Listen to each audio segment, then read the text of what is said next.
안녕하세요. 소라입니다. 여러분 혹시 OTT 구독료는 매달 나가는데 정작 볼 게 없어서 홈화면만 넘기고 계신 적 없으신가요? 혹은 원서 읽기를 다짐했지만 내 수준에 맞는 재미있는 책을 찾지 못해서 포기하신 적은 없으신가요? 혼자만 알고 있기에 너무 아까운 컨텐츠와 원서를 앞으로는 매달 여러분과 함께 나눠보려고 합니다. OTT 구독료가 전혀 아깝지 않았던 몰입감 넘치는 영화와 미드, 그리고 제 침대맡을 든든하게 지켜줬던 원서까지 저의 6월 원간 컨텐츠 지금 바로 시작하겠습니다. 여러분은 남녀 사이에 친구가 가능하다고 생각하시나요? 영원한 논쟁거리기도 하죠. 오늘 첫 번째로 추천할 작품이 바로 이 질문에서 시작되는 이야기, 넷플릭스 시리즈 원데이입니다. 사실 이 작품은 영화로도 유명하지만 저는 시리즈를 꼭 보라고 추천하고 싶어요. 제가 두 버전을 다 봤는데 시리즈가 주는 그 긴 호흡의 감정선이 정말 남다르거든요. 요즘에 연애 만사 귀찮다? 사람 만나는 것도 에너지가 소모다 하시는 분들 많으시죠? 그런 분들이라면 더더욱 이 작품을 봐야 됩니다. 죽어있던 연애세포가 몽글몽글 살아나는 기분이 들거든요. 줄거리는 대학 졸업식 날 밤 처음 만난 엠마와 덱스터가 서로에게 강렬한 끌림을 느끼지만 그날 이후 친구라는 이름으로 20년이라는 긴 세월을 엇갈림 속에서 보냅니다. 사랑인지 우정인지 구분하지 못한 채 그 서로의 인생에서 가장 소중한 사람으로 남으려고 애쓰는 그 아릿하고도 찬란한 20년의 기록을 담은 이야기입니다. 결말은 보시는 분들마다 해석이 다를 것 같아요. 저한테는 꽤 먹먹한 새드 엔딩이었는데 누군가에게는 또 다른 의미로도 와닿더라고요. 영상미나 OST가 너무 좋고 한 회당 30분 정도라서 마음만 먹으면 하룻밤에 다 몰아볼 수 있는 그런 분량입니다. 아마 시작하면 멈추기 힘드실 거예요. 다음은 디즈니에 있는 작품 시리즈물 올스페어입니다. 이 작품은 시작하기 전부터 정말 핫했는데요. 바로 그 유명한 킴 카다시안이 주연을 맡았기 때문이에요. 다들 킴 카다시안 하면은 뭔가 화려한 이미지만 떠올리시죠? 저도 처음에는 그 스타일리시한 거나 보자라고 하면서 들었는데 웬걸요? 이 언니 진짜 연기 너무너무 잘해서 저 너무 놀랐어요. 이혼 전문 변호사로 나오는데 일단 패션부터는 이미 말할 것도 없고요. 굉장히 포스가 넘칩니다. 내용은 로스앤젤레스의 all female, 즉 여성으로만 구성된 법률 사무소를 배경으로 한 법정물이에요. 킴 카다시안은 여기서 아주 유능하고 성공한 이혼 전문 변호사로 등장하는데 그녀의 패션이나 커리우먼적인 요소를 보는 재미가 굉장히 쏠쏠합니다. 법정물인데 하나도 딱딱한 거 없고요. 오히려 뒤로 가면 갈수록 그 인간의 욕망이 얽히고 설키는데 그 긴장감이 정말 장난이 아니에요. 너무 재밌어서 저는 하루 만에 다 정주행을 했거든요. 나 오늘 정말 자극적인 거 땡긴다 하시는 그런 날 있잖아요. 그런 날 맥주 한 잔 들고 올즈페어 몰아보세요. 정말 여러분도 바로 입덕하게 되실 거예요. 다음은 영화입니다. 블라인드 사이드라는 영화고요. 우연히 쇼츠로 한 장면을 봤는데 너무너무 마음이 뭉클해서 바로 찾아본 영화예요.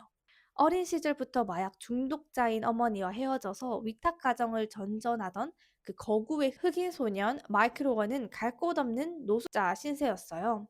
그러던 어느 날 추운 밤거리를 배회하던 그 마이클을 우연히 발견한 부유한 백인 가족들이 그를 집으로 데리고 옵니다. 그래서 하룻밤 재워줘요. 마이클은 처음에는 이 낯선 환경이 적응하기 힘들었지만 이 리엔 가족의 진심 어린 사랑을 점차 느끼고 마음을 열기 시작하죠. 그러면서 점점 이 가족의 일원이 되어가는 이야기인데요. 사실 이런 따뜻한 영화 보면 어디서 본 듯한 이야기 아니야? 이런 생각을 할 수도 있는데 이 산드라 블록의 연기가 그 편견을 다 깨버려요. 진짜 연기를 잘하더라고요. 저 완전 팬 됐습니다. 진정한 가족이란 무엇인가에 대해서 생각하게 되는데 정말 오랜만에 마음이 깨끗하게 정화된 기분이었어요. 이게 실화 바탕입니다. 그래서 조금 더 감동적이었던 것 같아요. 주말에 힐링하고 싶을 때 보면은 너무 좋을 것 같아서 추천드립니다. 다음으로 추천드리고 싶은 영화는요, 히트맨입니다. 제목만 들으면 무서운 킬러가 나오는 액션 영화 같죠? 저도 처음에는 그런 줄 알았는데 막상 보니까 예상과는 전혀 다른 매력을 가진 영화더라고요.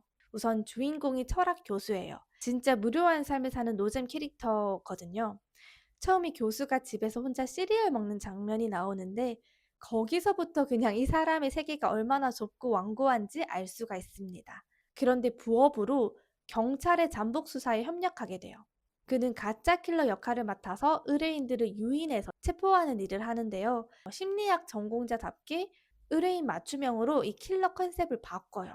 조금 센 의뢰인이 나오면 자기가 더 세게 나가버리고, 뭔가 약한 그런 의뢰인이 나오면은 그 약점을 쿡쿡 찌르면서 이 180도로 매번 바뀝니다, 사람이. 그리고 수십 명의 범죄자를 잡아들이죠. 그러던 어느 날 차마 잡혀가게 두고 싶지 않은 한 여성의 의뢰인을 만나요. 그래서 여기서부터는 이제 예기치 못한 로맨스 쪽으로 흘러가기도 하는데요. 이후는 스포라서 말씀드릴 수가 없으나 이 내용이 실화래요.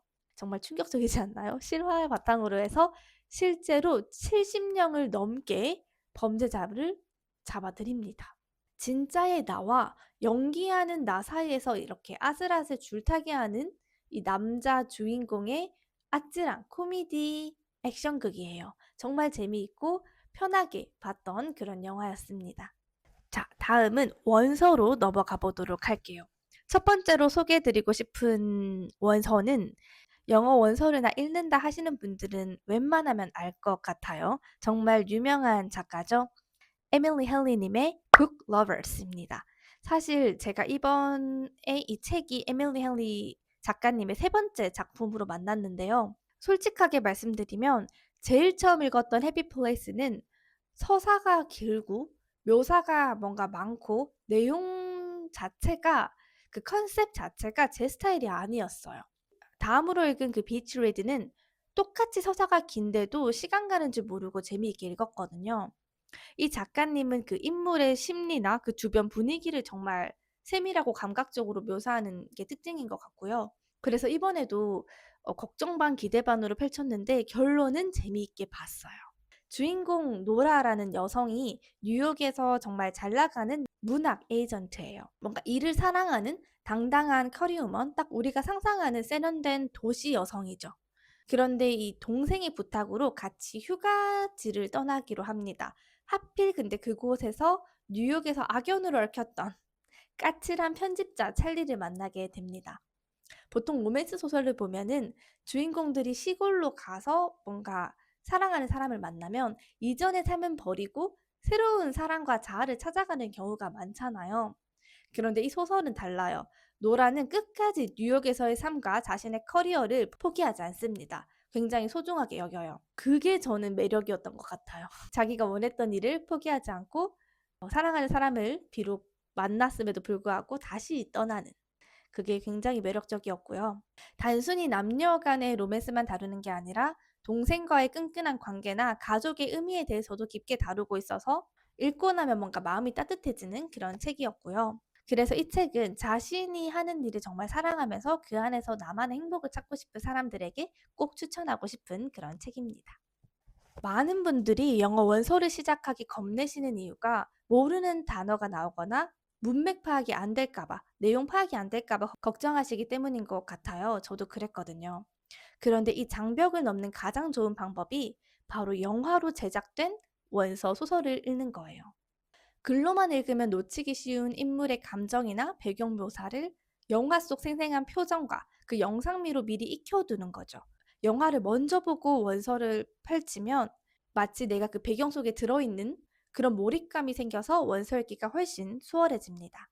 그래서 오늘 추천드리고 싶었던 두 번째 책은요, 영화로 굉장히 많은 사랑을 받았던 소설 Call Me by Your Name입니다. 이 작품은 1980년대 이탈리아 북부의 어느 뜨거운 여름을 배경으로 하고 있어요. 17살 소년 엘리오의 가족 별장에 그 아버지의 연구를 돕기 위해 미국 청년 올리버가 찾아오면서 얘기가 시작되죠. 처음에는 그 올리버의 당당함이 엘리오는 계속 거슬렸어요. 왜 저렇게 당당하고 거만하지? 이러면서. 그런데 계속 그 시선이 가는 거예요, 그애한테. 누군가를 처음 좋아하게 되었을 때 느끼는 그 낯설고도 강렬한 감정들, 그 찰나의 질투와 설렘을 이 엘리오의 시점으로 정말 섬세하게 묘사되어 있습니다. 특히 소설의 제목이기도 한 나의 이름으로 너를 부르고 너의 이름으로 나를 부르는 그 감동의 순간은요, 진짜 원소를 읽어야 돼요. 원소로 읽어서 그 느낌을 직접 느껴봤으면 좋겠습니다. 영화는 그의 여름의 끝에서 마무리가 되지만 소설은 그 20년 뒤의 이야기까지 깊게 다루고 있기 때문에 영화와는 또 다른 먹먹한 여운을 남기고 있어요. 사실 이 책은요, 7월 하루원서 지정 도서이기도 한데 이번에는 도서가 두 권이거든요. 노트북, Call Me by Your Name입니다. 둘 다 영화로 되어 있는 그런 원작 소설이고요. 실제로 참여하신 스터디원분들이 혼자라면 절대 이해하지 못했던 그런 문장들인데 가이드북과 함께 매일매일 하다 보니까 어느새 완독하게 됐다라고 정말 많이 얘기를 해주셨어요. 그 성취감을 곁에서 지켜볼 때마다 저도 뿌듯하고 큰 힘을 얻고 있습니다. 이번 여름 너무 배경이 잘 맞아요. 노트북도 그렇고 Call Me by Your Name도 둘 다 여름을 배경으로 하고 있죠. 이번 여름에 원서에 대한 그 막연한 두려움을 저와 함께 설렘으로 바꾸고 싶으신 분들은 아래에 고정 댓글을 한번 확인해 주세요. 그리고 마지막으로 소개시켜드리고 싶은 소설은요, One True Loves입니다. 주인공 엠마는 남편 제시가 헬기 사고로 실종이 된 후에 그를 잃었다는 슬픔 속에서 겨우겨우 버티다가 고향으로 돌아오죠. 그곳에서 엠마는 고교 시절 친구였던 샘과 다시 가까워지면서 닫혀있던 마음을 열고 새로운 사랑을 시작해요. 마침내 이 샘과 약혼까지 하면서 다시 행복을 찾는 듯 했죠.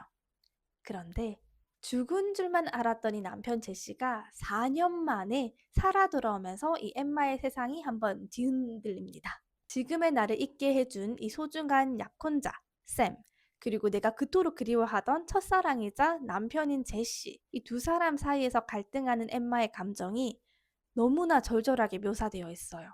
읽는 내내 저도 과연 내가 엠마라면 어떤 선택을 했을까 이렇게 자문하게 되더라고요.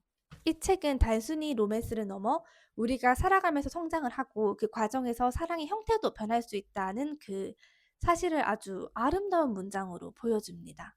원서 문장이 어렵지도 않고 호흡이 빠르기 때문에 초보자분들도 한 편의 영화를 보듯 재미있게 완독할 수 있는 책입니다. 자, 이렇게 해서 이번 6월에 저의 시간을 꽉 채워줬던 영화, 미드, 그리고 원서까지 추천을 드렸는데요. 혹시 여러분 리스트에 저장하고 싶은 작품이 있으신가요?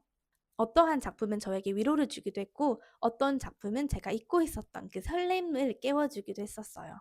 제가 이 느꼈던 몽글몽글한 감정들이 여러분들에게도 잘 전달이 되었으면 좋겠습니다. 그리고 아까 이야기했던 주제들, 여러분들은 남녀 사이에 친구가 가능하다고 생각하시나요? 혹은 내가 엠마였다면 이 제시와 샘, 첫사랑이었던 이 남편 혹은 새로운 삶을 기약하던 이 약혼자 샘 중에서 누구를 선택했을지 댓글로 여러분들의 생각을 많이 남겨주세요. 오늘 영상도 함께 해주셔서 감사하고요. 저는 더 풍성하고 알찬 7월의 기록으로 돌아오도록 하겠습니다. 그러면 7월에 다시 만나요.